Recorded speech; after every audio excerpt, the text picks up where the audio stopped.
Everyone. Last 2 videos में हमने field effect transistors को पढ़ना शुरू किया था, इसके क्लासिफिकेशन, उसके बाद हमने JFET को डिटेल में पढ़ना शुरू किया था जिसमें इसका कंस्ट्रक्शन एंड वर्किंग को पढ़ा था। और कंस्ट्रक्शन एंड वर्किंग को पढ़ने के बाद हमने इसकी कैरेक्टरिस्टिक्स को भी देखा था। ठीक है, कैरेक्टरिस्टिक कर्व्स समझे थे हमने लास्ट वीडियो में, जिसमें 2 टाइप के इसके कैरेक्टरिस्टिक कर्व्स थी। पहला था कॉमन सोर्स ड्रेन कैरेक्टरिस्टिक और दूसरा था ट्रांसफ़र कैरेक्टरिस्टिक। ओके, अब हम हमारा नेक्स्ट टॉपिक पढ़ेंगे FET voltage controlled device and small signal model of JFET। Okay, हम क्या करेंगे, JFET का क्या बनाएंगे, स्मॉल सिग्नल हाइब्रिड मॉडल को बनाएंगे और उसे डिटेल में स्टडी करेंगे। इसके स्मॉल सिग्नल हाइब्रिड मॉडल को बनाने के लिए हमें सबसे पहले कंसीडर करना होगा इसे एक 2 पोर्ट नेटवर्क की तरह। ठीक है, कंसीडर एज 2 पोर्ट नेटवर्क, है ना। इसको हम 2 पोर्ट नेटवर्क कंसीडर करके और इसका स्मॉल सिग्नल मॉडल बनाएंगे। ये जो 2 पोर्ट नेटवर्क है इसे हम और ज़्यादा डिटेल में पढ़ेंगे इस टॉपिक को, लेकिन अभी के लिए आपको ये मान के चलना है कि ये हमारा एक 2 पोर्ट नेटवर्क है। ओके, और हमने पिछले वीडियो में इस बात को डिटेल में पढ़ लिया था कि इसमें जो ड्रेन करंट होती है, ठीक है, वो किसका किसका फंक्शन होती है, is a function of VGS and VDS। यानी कि हमारी जो ड्रेन करंट है वो गेट सोर्स वोल्टेज और ड्रेन सोर्स वोल्टेज पर क्या करती है, डिपेंड करती है। और इनके रिलेशनशिप को हमने कैरेक्टरिस्टिक कर्व्स में भी बहुत डिटेल में स्टडी कर लिया था। ठीक है, तो ये चीज़ हम ऑलरेडी जानते हैं। इस रिलेशन को यूज़ करते हुए हम ये मॉडल क्या करेंगे, डिज़ाइन करेंगे। ओके, तो अगर मुझे चेंज इन ड्रेन करंट निकालना हो तो मैं क्या करूँगी, चेंज इन ड्रेन करंट, इसका डेरिवेटिव निकालूंगी। इसका डेरिवेटिव मैं टेलर सीरीज एक्सपांशन को यूज़ करके भी निकाल सकती हूँ, by using Taylor series Taylor expansion. ठीक है,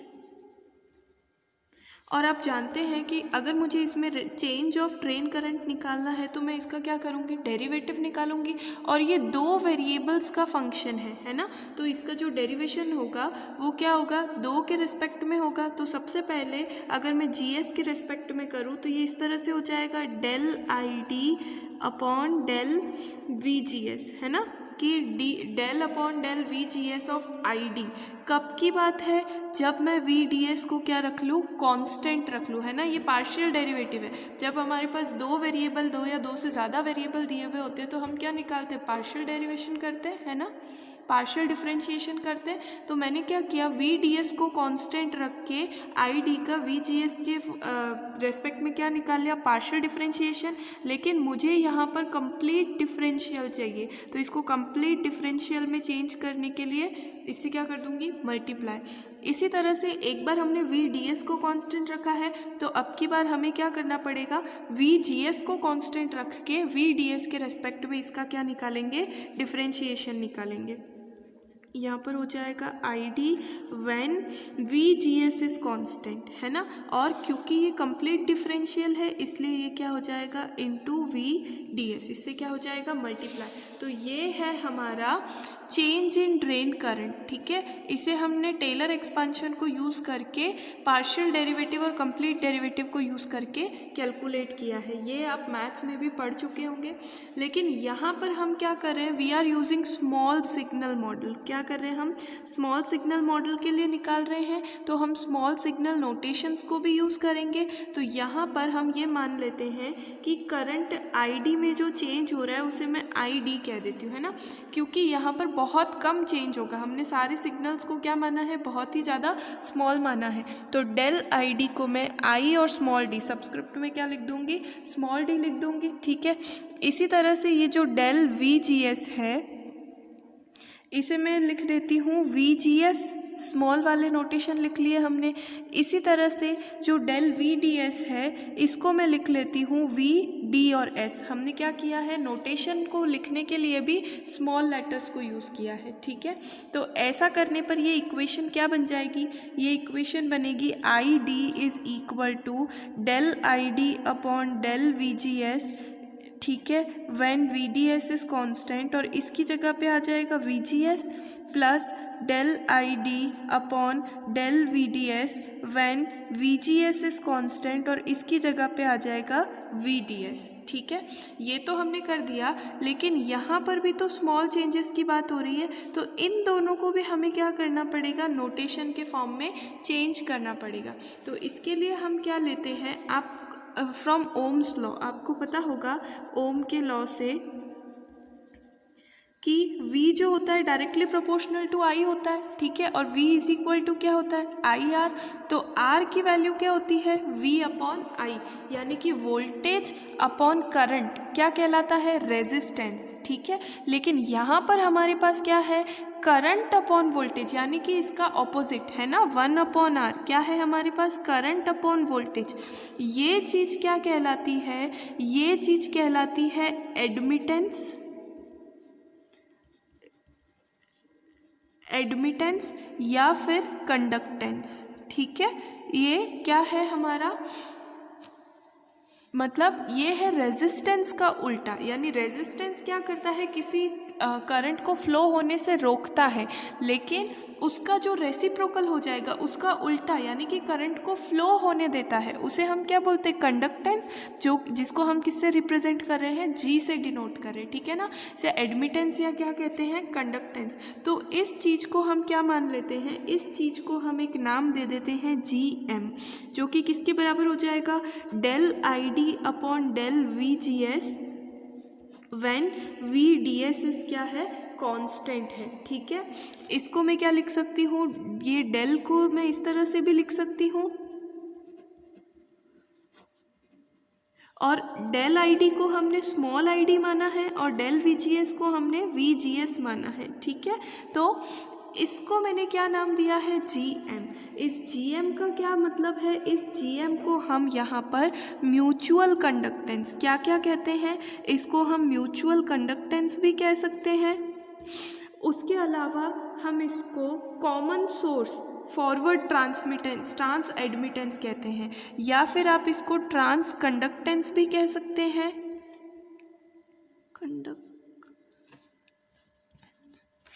या फिर हम इसको, इसका सबसे इम्पॉर्टेंट नाम है, ये हमारा एक पैरामीटर है। ठीक है, एक पैरामीटर है, इस पैरामीटर का नाम स्मॉल सिग्नल सर्किट के लिए क्या होता है, कॉमन सोर्स फॉरवर्ड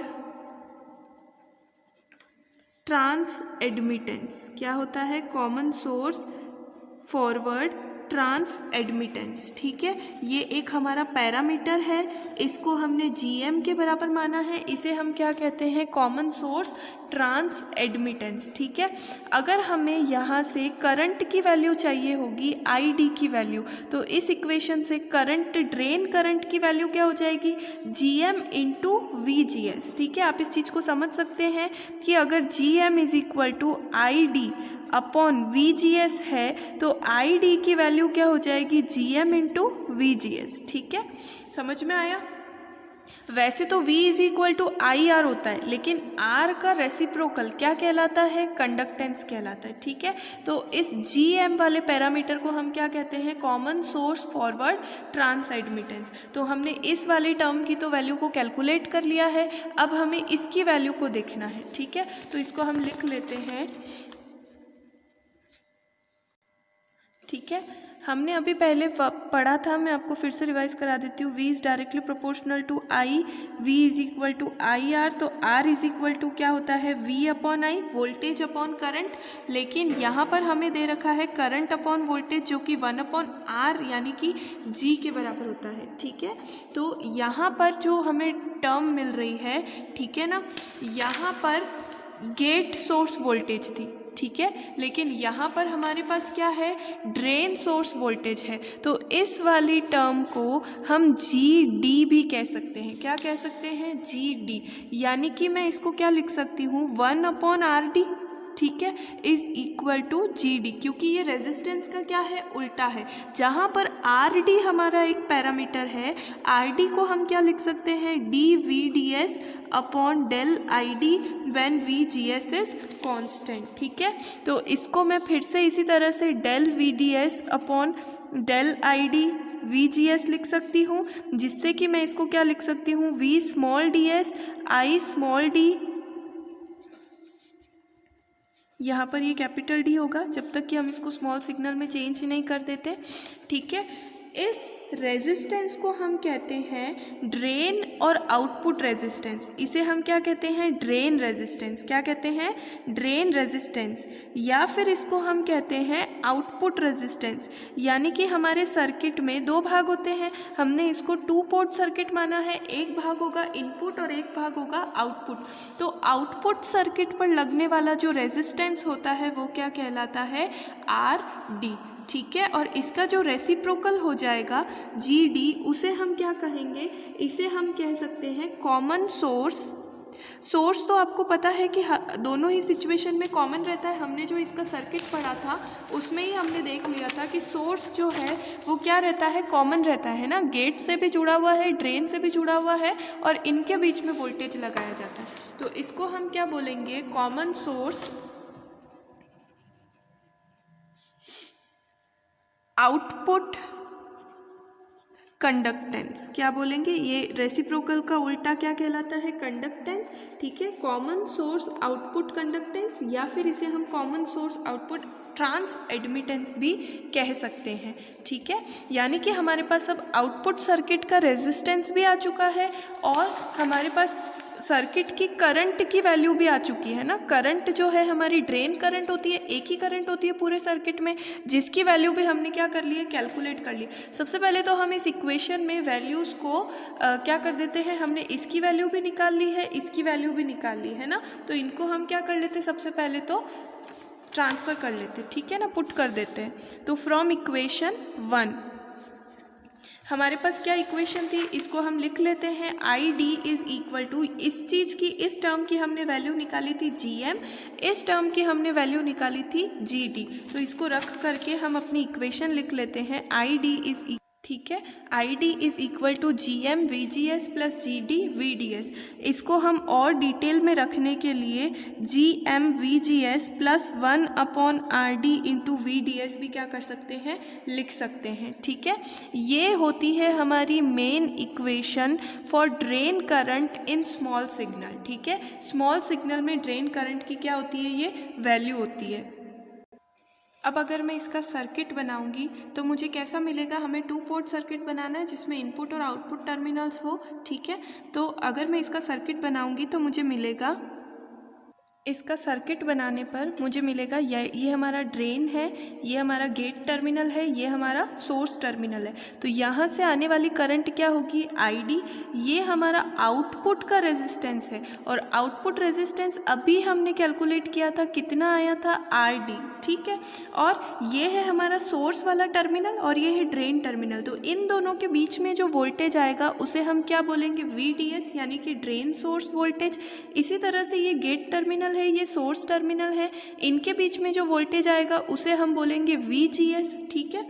और यहाँ पर हमने करंट को मापने के लिए, ये है हमारी करंट, है ना, जो यहाँ पर अमीटर में करंट की वैल्यू आएगी वो क्या आएगी, अभी हमने पीछे कैलकुलेट किया था तब मैंने आपको बताया था कि अगर GM की वैल्यू ये है जबकि VDS को हमने क्या रख लिया है, कांस्टेंट, उस कंडीशन में हमारी ड्रेन करंट की वैल्यू क्या होगी, GM इंटू VGS। तो इसको अगर मैं यहाँ पर लिख लूँ तो करंट की वैल्यू हमें इसमें जो दिखाई देगी वो किसके बराबर होगी, GM इंटू VGS। यही होता है हमारा small signal model for small signal equivalent model for FET।